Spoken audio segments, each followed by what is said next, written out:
Hello students, our today topic is our solar system. Last 2 lecture में हमने पढ़ा था earlier theory of the origin and evolution of the earth and modern theory of the origin and the evolution of the earth. प्रारंभिक सिद्धांत पृथ्वी की उत्पत्ति के बारे में और आधुनिक सिद्धांत हमारे यूनिवर्स और पृथ्वी की उत्पत्ति के बारे में। इसके बाद जो मॉडर्न थ्योरी थी बिग बैंग, उसकी जानकारी हमने ली। स्टार फॉर्मेशन और फॉर्मेशन ऑफ प्लैनेट, यहाँ तक हमने स्टडी कर ली थी। इसके बाद आता है अवर सोलर सिस्टम, हमारा जो सोलर सिस्टम है जिसमें हमारे किसी एक सन का फॉर्मेशन हुआ था, मीन्स एक स्टार का फॉर्मेशन हुआ था, और उस स्टार के टूटने के बाद से जो एक हमारा सोलर सिस्टम बना, एक सौरमंडल बना। तो इस सौरमंडल में कितने प्लैनेट्स हैं और इनसे सूर्य से इनकी डिस्टेंस क्या है, इनकी मेन कैरेक्टरिस्टिक्स क्या हैं, इनके बारे में अब हम पढ़ते हैं। तो सबसे पहले हमें पता होना चाहिए what do you mean solar system. Solar system क्या होता है? The sun and its planets, their satellites, asteroid, comets and others, large quantity dust and other particles are known as solar system. सूर्य, उसके ग्रह, उसके उपग्रह, उसमें उपस्थित धूल कण, धुआं के कण और अन्य सभी पदार्थ मिलकर के एक सोलर सिस्टम का निर्माण करते हैं। जैसा कि हमारी बुक के अंदर दिया गया है, the sun and it's 8 planets, their satellite called moon, asteroid, comets, and has quantity of dust grains and gases from a complete family known as solar system। अर्थात सूर्य, इसके 8 ग्रह और उसके अनेक उपग्रह एक पूरे परिवार की रचना करते हैं, जिसे हम सोलर सिस्टम कहते हैं, जिसे हम सौरमंडल कहते हैं। A brief summary of solar system is given in table 2.1। पहले ये टेबल हम पढ़ते हैं, उसके बाद हमें पूरे हमारे सोलर सिस्टम की इंफॉर्मेशन जो है वो मिलती है। हमारे सोलर सिस्टम के अंदर आप देखिए, सबसे पहला जो सूर्य के नज़दीक आता है वो मरकरी आता है, जिससे सन से जो डिस्टेंस है वो 58 मिलियन किलोमीटर है। इसका डायमीटर जो है वो 4900 किलोमीटर है, 4900 किलोमीटर इसका डायमीटर आता है। ड्यूरेशन ऑफ रोटेशन जो है वो 59 डेज के अंदर जो है ये अपने एक्स पर रोटेट कर लेता है, घूम लेता है। एंड ड्यूरेशंस ऑफ रिवोल्यूशंस, और ये सूर्य के चारों तरफ जो घूमता है वो घूमता है 88 डेज में। नंबर ऑफ सैटेलाइट इस पर कुछ भी नहीं है। एवरेज टेम्परेचर इसका डे और नाइट का डिफरेंस होता है। डे का टेम्परेचर इसका 400 डिग्री सेल्सियस पहुंच जाता है और नाइट का टेम्परेचर जो है वो उसका -170 डिग्री सेल्सियस पहुंच जाता है। अर्थात जो पार्ट सूर्य के सामने होता है वहाँ 400 डिग्री सेल्सियस इसका टेम्परेचर हो जाता है, और जो इसके आउटर साइड के अंदर यानी कि अपोजिट साइड के अंदर होता है वहाँ पर इसका -170 डिग्री सेल्सियस टेम्परेचर होता है। स्पीड ऑफ रिवोल्यूशंस, इसकी रिवोल्यूशन स्पीड जो है वो 47.9 किलोमीटर पर सेकंड आती है। इसकी खोज हमारे जो साइंटिस्टों ने की थी वो प्री हिस्टोरिक टाइम्स के अंदर इसकी जानकारी जो है वो हमारे साइंटिस्टों ने ली थी कि मरकरी कोई ग्रह है और उसकी मेन कैरेक्टरिस्टिक्स ये होते हैं। उसके बाद दूसरे नंबर पर आपका आता है वो आता है वीनस। वीनस सन से 108 मिलियन किलोमीटर की डिस्टेंस के ऊपर है। इसका डायमीटर जो है यानी कि ये बड़ा जो है ये मरकरी से बड़ा है। 12,000 किलोमीटर इसका डायमीटर है। इसका ड्यूरेशन ऑफ रोटेशन 243 डेज है। ड्यूरेशन ऑफ रिवोल्यूशंस 225 डेज है। इस पर कोई भी सैटेलाइट नहीं है। एवरेज जो टेम्परेचर है वो इसका 500 डिग्री सेल्सियस है।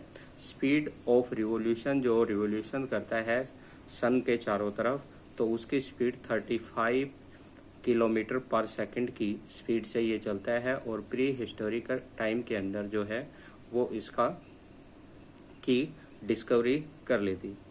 वीनस की एक मेन करैक्टरिस्टिक्स ये है कि अदर्स जो हमारे 7 प्लैनेट्स हैं वो एंटी क्लॉकवाइज सन का रिवोल्यूशन करते हैं, जबकि वीनस जो है ये क्लॉकवाइज सन का रिवोल्यूशन करता है। तो ये आपको इसमें ध्यान रखना है, ये इसकी मेन करैक्टरिस्टिक्स है। इसके बाद अगला जो आता है वो आता है अर्थ। अर्थ की एवरेज डिस्टेंस जो है वो 150 मिलियन किलोमीटर सन से आती है। इसकी जो डायमीटर है वो 12,750 किलोमीटर का है। इसमें जो ड्यूरेशन ऑफ रोटेशन है वो 23 आवर 56 मिनट्स एंड 4 सेकेंड है। तो ये आपको ध्यान में रखना, 23 घंटे 56 मिनट और 4 सेकेंड, ये 1 मार्क्स में पूछ सकते हैं। ड्यूरेशन ऑफ रिवोल्यूशन जो सन का एक चक्कर पूरा करता है वो 365.3 डेज है, 365.3 दिन ये आता है। नंबर ऑफ सैटेलाइट 1 है इसके अंदर। एवरेज टेम्परेचर ये ध्यान में रखना है 50 डिग्री सेल्सियस हमारे अर्थ का एवरेज टेम्परेचर है। वेरिएबल है, ये चेंज होता रहता है, कुछ कभी अधिक हो जाता है तो कभी कम हो जाता है, स्थिर नहीं है। 29.8 किलोमीटर पर सेकंड की स्पीड से ये रिवोल्यूशन कर रही है अर्थ के चारों तरफ। इसके बाद आती है प्री हिस्टोरिकल टाइम के अंदर ही इसकी भी डिस्कवरी कर ली गई थी। उसके बाद हमारा मार्स है, जुपिटर है, सैटर्न है, यूरेनस है और नेपच्यून है, ये सभी इस टेबल के अंदर आप देखेंगे। एक बार इनकी डिस्टेंस और इनकी जो मेन पोजीशन है उसके अकॉर्डिंग हम इसको एक डायग्राम के थ्रू आपको दिखाते हैं। इस डायग्राम के अंदर आप देखिए, इस डायग्राम के अंदर ये सन है। सन के से 58 मिलियन किलोमीटर के डिस्टेंस के ऊपर मरकरी आता है। उसके बाद 108 मिलियन किलोमीटर के डिस्टेंस के ऊपर वीनस आता है। उसके बाद 150 किलोमीटर पर अर्थ आता है। उसके बाद जो है वो 228 मिलियन किलोमीटर की डिस्टेंस पर आपके मार्स आते हैं। ये चारों प्लैनेट जो हैं उनको हम इनर प्लैनेट कहते हैं, क्योंकि इसके बाद एक एस्ट्रॉयड बेल्ट आती है। ये आपकी एस्ट्रॉयड बेल्ट है जिसके अंदर जो है वो एस्ट्रॉयड के जो पार्टिकल्स हैं वो सारे इसके अंदर पाए जाते हैं। इस बेल्ट के बाद जो है वो आउटर प्लैनेट्स आते हैं, यानी कि जो एस्ट्रॉयड बेल्ट के इनर पार्ट्स में सन और एस्ट्रॉयड बेल्ट के बीच के अंदर आते हैं, उनको हम इनर प्लैनेट कहते हैं। ये प्लैनेट जो है वो हमारे 4 हैं, मरकरी, वीनस, अर्थ और मार्स।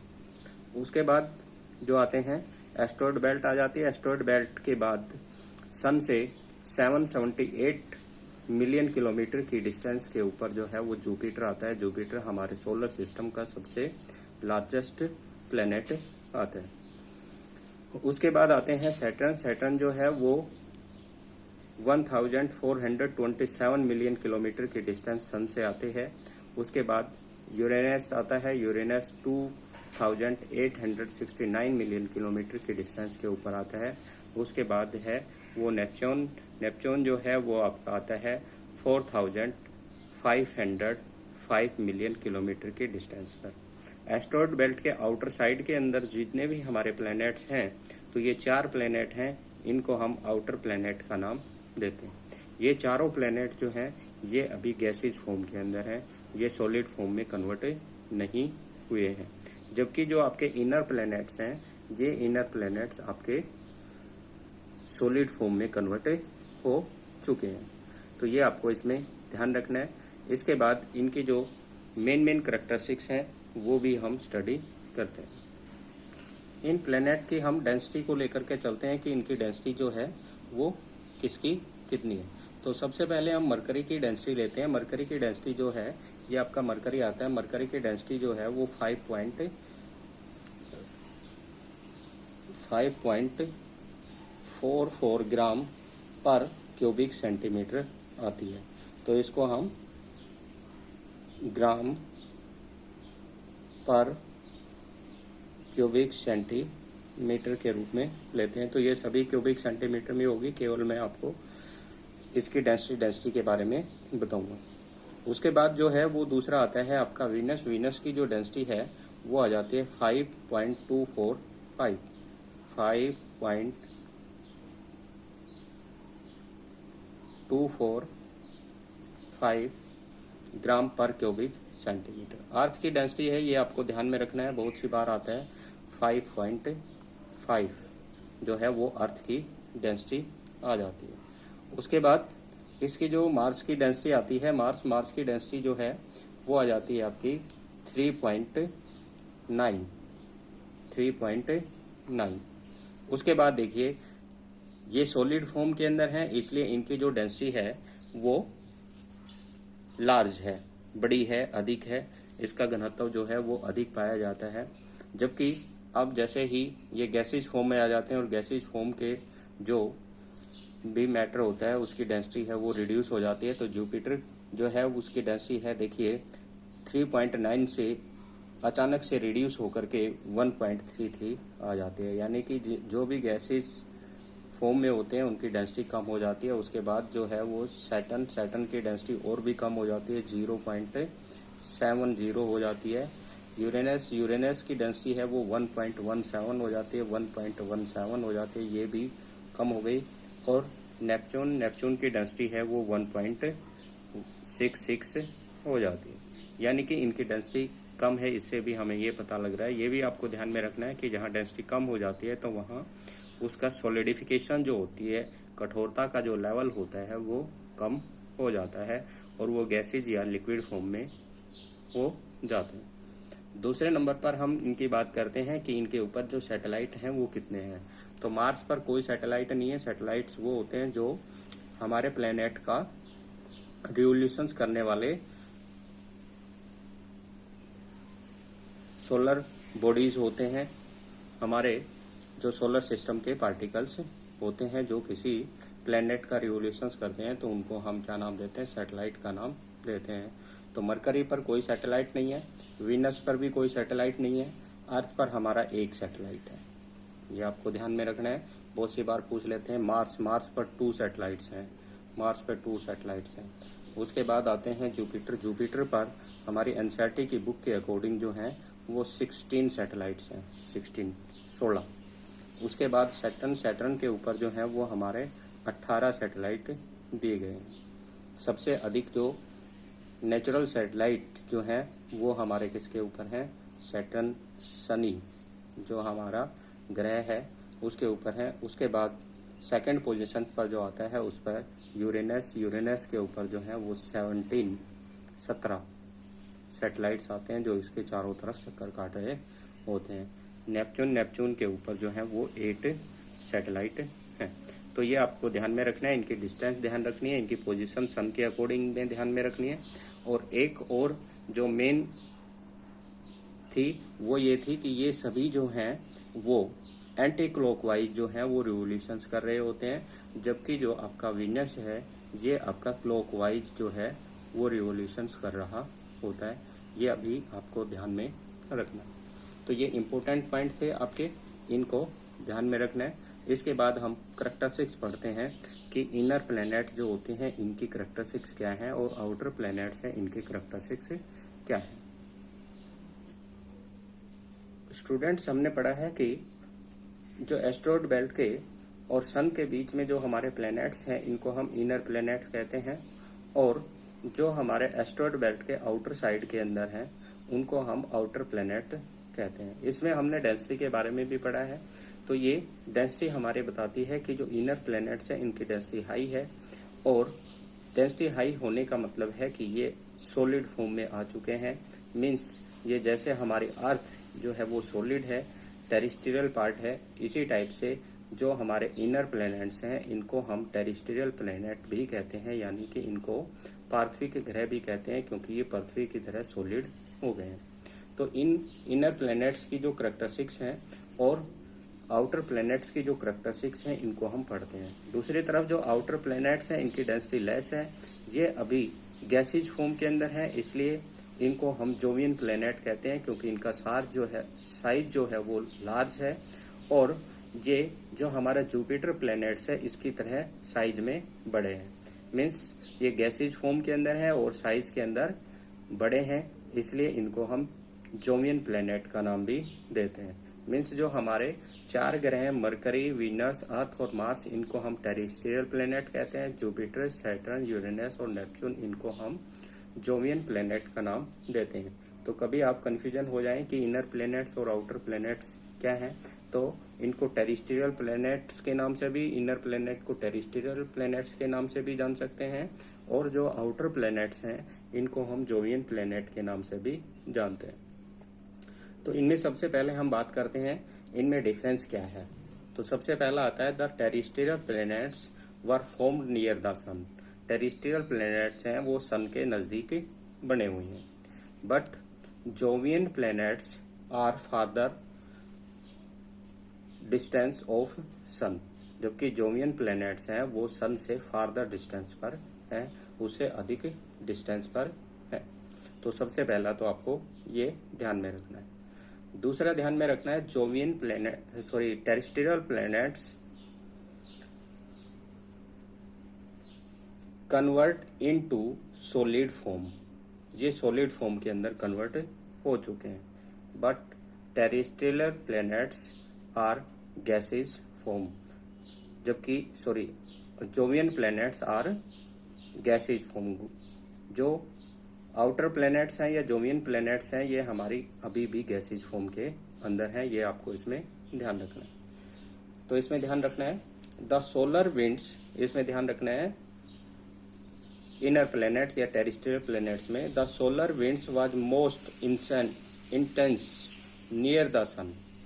सोलर विंड्स, सूर्य के चारों तरफ सोलर विंड्स चल रही होती हैं, क्योंकि इसके अंदर जो एनर्जी रिलीज होती है,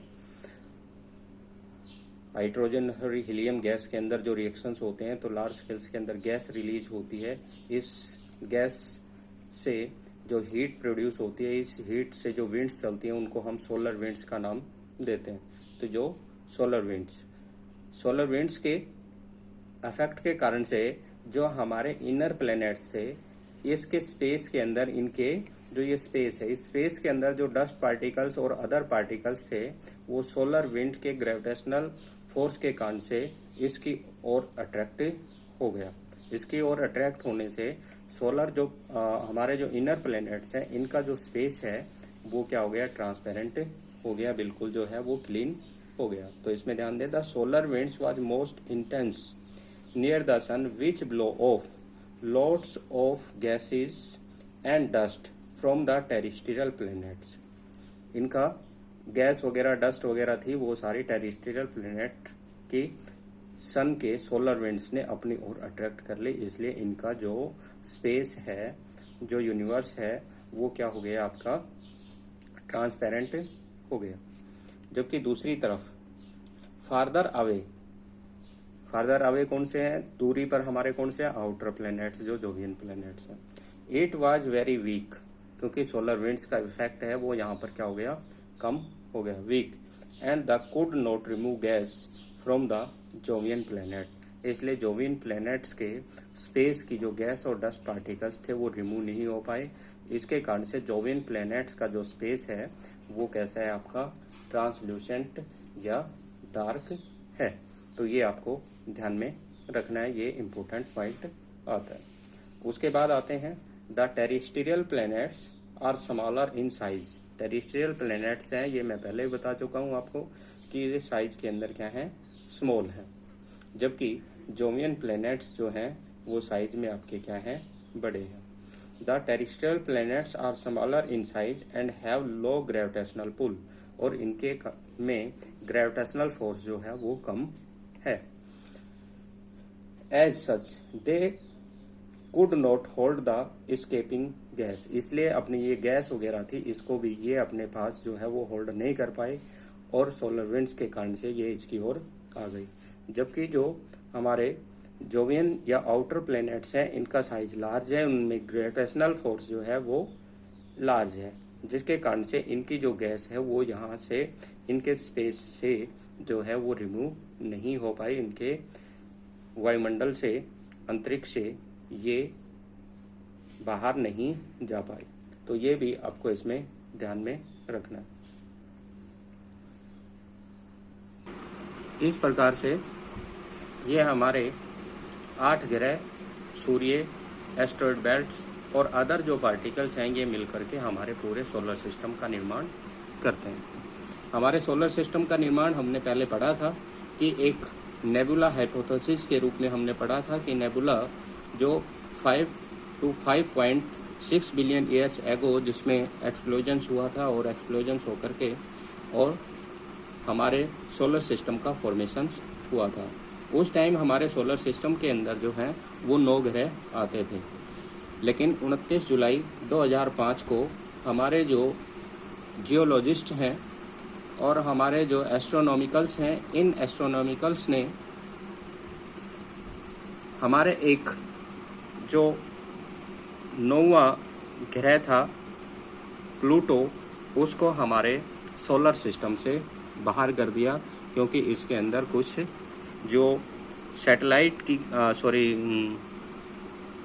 प्लैनेट्स की जो करैक्टरिस्टिक्स थी, उन करैक्टरिस्टिक्स को ये फॉलो नहीं कर पा रहा था, इसलिए प्लूटो को जो है वो हमारे सोलर सिस्टम से बाहर कर दिया गया था। 24 अगस्त 2006 को इंटरनेशनल एस्ट्रोनॉमिकल यूनियन, अंतर्राष्ट्रीय खगोल यूनियन की एक मीटिंग हुई थी। इस मीटिंग के अंदर हमारे जो सोलर सिस्टम था, इस सोलर सिस्टम में प्लूटो को हमारे प्लैनेट सिस्टम से बाहर कर दिया गया था कि प्लूटो जो है वो प्लैनेट नहीं होकर के ड्वार्फ प्लैनेट के रूप में आता है। तो इसमें हम सबसे पहले ये पढ़ते हैं कि प्लैनेट की क्या करैक्टरिस्टिक्स होती हैं और ड्वार्फ प्लैनेट की क्या करैक्टरिस्टिक्स होती हैं। तो जो हमारे इंटरनेशनल एस्ट्रोनॉमिकल यूनियन था, उसने जो प्लैनेट्स की डेफिनेशंस थी कि किसी भी जो हमारे यूनिवर्स के अंदर कोई भी पदार्थ होता है या कोई भी पिंड जो होता है, उस पिंड को हम ग्रह का नाम कब देते हैं। तो इसमें सबसे पहले जो करैक्टरिस्टिक्स बोली कि सूर्य की परिक्रमा करने वाला कोई भी जो खगोलीय पिंड होता है, सूर्य की परिक्रमा जो भी हमारा सूर्य है और सूर्य के चारों तरफ घूमने वाला है, उसकी मेन करैक्टरिस्टिक्स होती है, उसको हम ग्रह कह सकते हैं। यानी कि इसके अंदर जो है वो 3 बातें बताई कि जो ये 3 बातें फॉलो करता है उसको हम ग्रह का नाम देते हैं, और जो इनमें से कोई भी एक बात फॉलो नहीं कर पाता तो उसको हम ड्वार्फ प्लैनेट्स का नाम दे देते हैं, बोना ग्रह का नाम दे देते हैं। तो ग्रह किसे कहते हैं ये आपको ध्यान में रखना।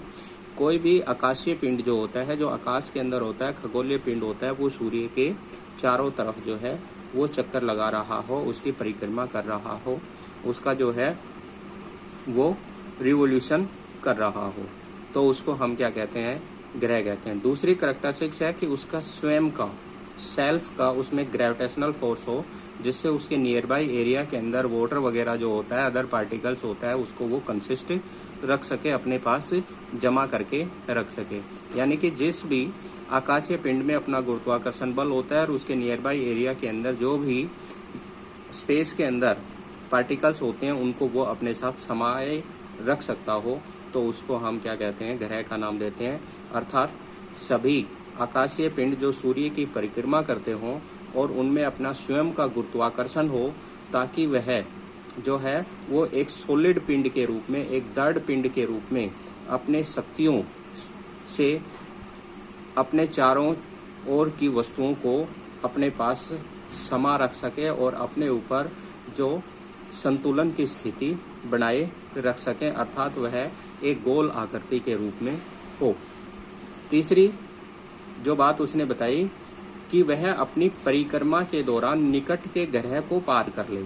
जब वह सूर्य की परिक्रमा कर रहा है तो उसके पास जो ग्रह हैं उनकी डिस्टेंस को वो क्रॉस कर ले। ये नहीं कि भाई ये तो धीरे धीरे चल रहा है, ये इधर से चल रहा है, अगर ये फास्ट नहीं चलेगा तो ये इसको क्रॉस ही नहीं कर पाएगा। इसलिए वो अपने नियरेस्ट जो भी प्लैनेट होता है उसको वो क्रॉस कर ले। तो उसकी डिस्टेंस, जब इसकी स्पीड फास्ट होगी तभी ये जो अपना एक सर्कल है उसको पूरा कर पाएगा। अगर ये स्पीड कम होगी तो फिर ये इसको नियरेस्ट जो प्लैनेट्स है उसको क्रॉस नहीं कर पाएगा, अर्थात अपनी परिक्रमा के दौरान निकट के ग्रह को पार कर ले। ये 3 चीजें जहां पर होती हैं, जो सूर्य के चक्कर लगा रहा होता है, उसके सेल्फ का ग्रेविटेशनल फोर्स होता है और उसकी स्पीड हाई हो जिससे कि वो अपने नियर बाय प्लैनेट्स को क्रॉस कर ले, उसको पार कर ले। इस प्रकार की जिनमें करैक्टरिस्टिक्स होती है उनको हम प्लैनेट ग्रह का नाम देते हैं। और जो इन तीनों करैक्टरिस्टिक्स को फॉलो नहीं कर पाता है, इनको पूरा नहीं कर पाता है, तो उसको ड्वार्फ प्लैनेट्स या बोना ग्रह का नाम हम देते हैं। ऐसे ही जो हमारा प्लूटो था, जिसको हमने ड्वार्फ प्लैनेट के रूप में, यहाँ पर था प्लूटो, जिसको हमने ड्वार्फ प्लैनेट के रूप में जो है आइडेंटिफाई किया है, तो उसकी मेन करैक्टरिस्टिक्स क्या है कि उसकी जो स्पीड थी वो अपने नियर बाई दो तो चीजें थी उसके पास, सेल्फ का ग्रेविटेशनल फोर्स भी था उसका, और दूसरी बात ये थी कि वो सन का रिवोल्यूशन भी कर रहा था। लेकिन उसकी जो स्पीड थी वो स्टेबल नहीं थी, कभी वो तेजी से चल रहा था, कभी वो धीरे धीरे चल रहा था, यानी कि स्पीड को वो मेंटेन नहीं कर पा रहा था। इसके कारण से उसको जो है वो हमारे सोलर सिस्टम के प्लैनेट से आउट करके उसको ड्वार्फ प्लैनेट के रूप में बनाया। तो यह भी आपको ध्यान में रखना है कि ड्वार्फ प्लैनेट्स क्या होते हैं, इनकी करैक्टरिस्टिक्स। और आप ले सूर्य के गिर्द परिक्रमा कर रहा हो कोई भी जो हमारे आकाशीय पिंड होता है, ये आकाशीय पिंड सूर्य की परिक्रमा कर रहा हो, अपने स्वयं के गुरुत्वाकर्षण के लिए पर्याप्त पदार्थ हो ताकि वह एक गोल आकृति बना सके और अपने ऊपर वो जल और अन्य गैसेज वगैरह का बैलेंस बना सके। तो प्लैनेट्स जो ड्वार्फ प्लैनेट जो प्लूटो था, इसमें दोनों करैक्टरिस्टिक्स हैं। अपनी परिक्रमा के दौरान निकट के ग्रह को पार न करे, जो अपनी परिक्रमा सूर्य की परिक्रमा कर रहा है, तो उसके निकट ग्रह जैसे प्लूटो के पास नेपच्यून था, तो इसको वो पार नहीं कर पा रहा था। जब अगर इसको पार कर लेता है वो, तो वो क्या बन जाता है, प्लैनेट बन जाता है। पार नहीं कर पाता है तो वो क्या रह जाता है, ड्वार्फ प्लैनेट हो जाता है। तो ये क्या हो जाता है, ड्वार्फ प्लैनेट के कैटेगरी के अंदर जो है वो प्लूटो को शामिल कर लिया है। तो ये भी आपको ध्यान में रखना है, कब किया गया था ये ड्वार्फ प्लैनेट के रूप में, 24 अगस्त 2006 को इंटरनेशनल एस्ट्रोनॉमिकल यूनियन की एक क्या हुई थी, समिट हुई थी, एक मीटिंग हुई थी। इस मीटिंग के अंदर इसको प्लूटो को ड्वार्फ प्लैनेट के रूप में परिभाषित कर दिया गया था, डिफाइन कर दिया गया। तो ये आपको इसमें ध्यान रखना है। इसके बाद देखिए आगे हम स्टडी करते हैं फॉर्मेशन ऑफ मून, चंद्रमा की उत्पत्ति। चंद्रमा की उत्पत्ति है वो किस प्रकार से हुई, ये भी इसी प्रकार से हमारे जो मॉडर्न थ्योरी और अर्लियर थ्योरी हैं उन दोनों का के रूप में दिया गया है। अर्लियर थ्योरी के अंदर जो हमारे साइंटिस्ट हैं और जो जियोग्राफर्स हैं उन्होंने बताया है कि मून जो है वो अर्थ का ही एक पार्ट है, अर्थ से टूट करके ये सेपरेट हुआ था। इसने कहा कि अर्थ के फॉर्मेशन की अर्लियर स्टेज के अंदर जो अर्थ है वो एक डंबल बेल की तरह थी, और इस डंबल बेल में से एक पार्ट जो है वो अर्थ से सेपरेट होकर के अर्थ का रिवोल्यूशन करने लगा और उसको हम मून के नाम से जानते हैं। तो इस प्रकार की जो थ्योरी थी वो 1858 के अंदर सर जॉर्ज डार्विन ने अपने ओपिनियन जो है वो इस थ्योरी के रूप में दिए थे। तो उन्होंने इस डंबल बेल को किस प्रकार से बताया है ये हम एक डायग्राम के थ्रू देखते हैं।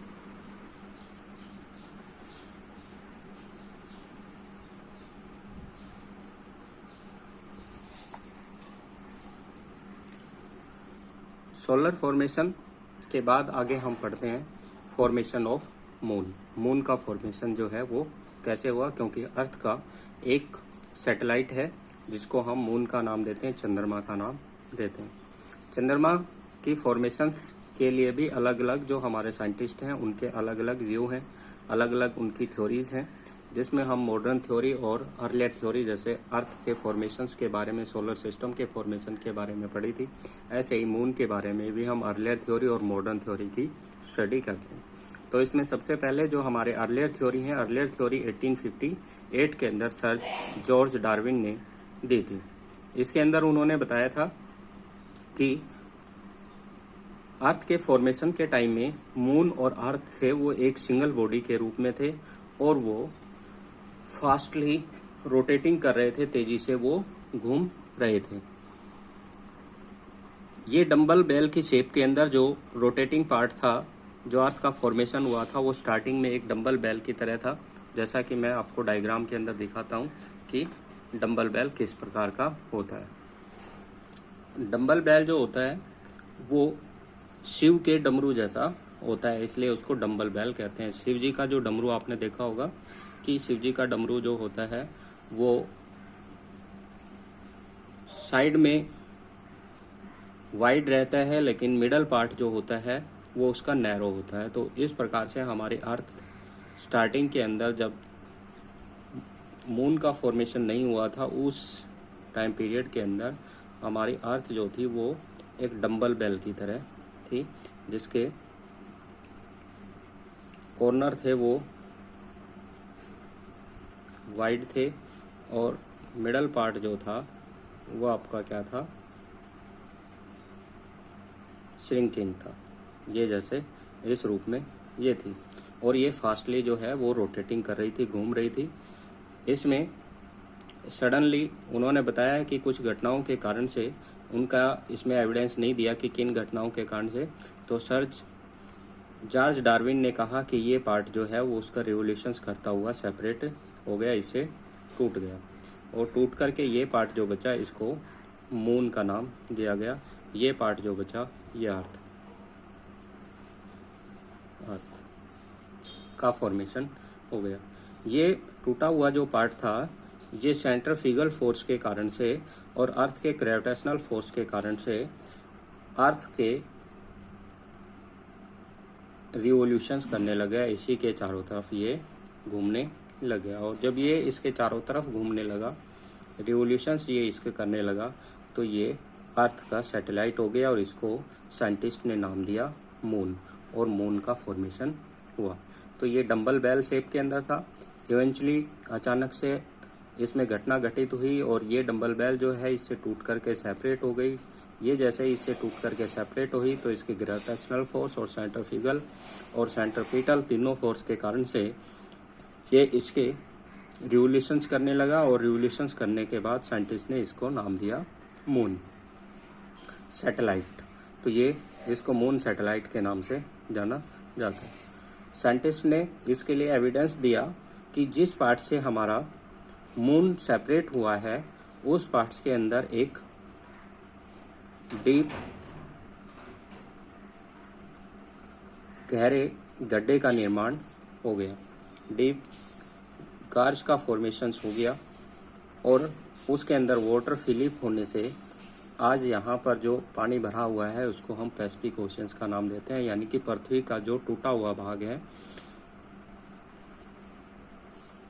मून के कारण से टूटा हुआ भाग है, वहाँ पर प्रशांत महासागर स्थित है।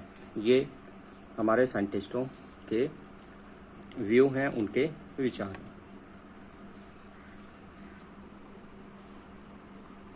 बुक में देखिए, the moon, the earth has only one satellite called the moon.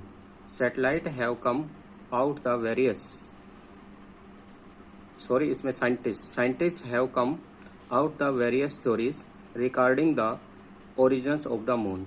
In the year 1858, Sir George Darwin opened that the earth and the moon formed single body which was rotating at high speed. The whole mass assumed the shape of the dumbbell bell, narrow in middle and broad at the end, and the eventually broke. He also suggests that moon was formed by the material which got separate from the earth. जो part अर्थ से टूट करके अलग हुआ है, moon का formation उसी material से हुआ है। Thus cause a deep hollow in the earth which is now occupied by the Pacific Ocean। जिस पार्ट से हमारा मून टूट करके सेपरेट हुआ है उस पार्ट पर आज पैसिफिक ओशंस ऑक्यूपाइड है। पैसिफिक ओशन जो है उसका विस्तार वहाँ पर है। मॉडर्न जो थ्योरी है उसके अकॉर्डिंग जो मून का फॉर्मेशन हुआ उसके बारे में हम पढ़ते हैं। The present scientist disagree with the above mentioned opinions. आधुनिक वैज्ञानिक उपरोक्त जो विचार दिया गया है उससे सहमत नहीं है। They believe that the formation of moon is a result of giant impact और the big splat. Big splat क्या है कि कोई अदर